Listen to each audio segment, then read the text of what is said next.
AVR news కు స్వాగతం. తిరుపతి నగర కాంగ్రెస్ నాయకులు బుధవారం ఉదయం 10 గంటలకు ఉక్కు మహిళ మాజీ ఏఐసిసి అధ్యక్షురాలు మాజీ ప్రధానమంత్రి స్వర్గీయ శ్రీమతి ఇందిరాగాంధీ గారి 108వ జయంతి సందర్భంగా పూలమాల వేసి నివాళులర్పించడం జరిగింది. తిరుపతి జిల్లా కాంగ్రెస్, రాష్ట్ర కాంగ్రెస్ నాయకులు, తిరుపతి నగర కాంగ్రెస్ మరియు అన్ని department chairmans, SC cell, BC cell, ST cell, youth Congress, NSUI, Mahila Congress, minority cell, party Congress కార్యకర్తలు, అభిమానులు పాల్గొన్నారు. ఇందిరాగాంధీ వచ్చిన తర్వాత దేనికి భయపడకుండా, ఎవరికి అదరకుండా బెదరకుండా అనేక చట్ట సవరణలు తీసుకుని వచ్చి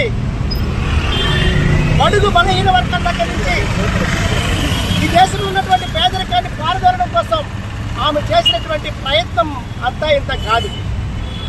ప్రధాని ఉక్కు మహిళ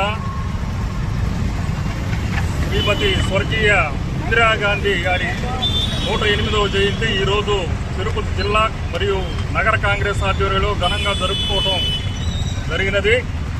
ఇందిరాగాంధీ గారు మాజీ ఏఐసిసి అధ్యక్షురాలు కాకుండా ఎన్నో సంస్కరణలు తీసుకొచ్చి ఈరోజు గరీబీ హఠావో నినాదంతో ఈరోజు పేద ప్రజలకి కూడు గుడ్డ అయితే అని ఆమె తీసుకొచ్చిన సంస్కరణలో ఒక భాగం.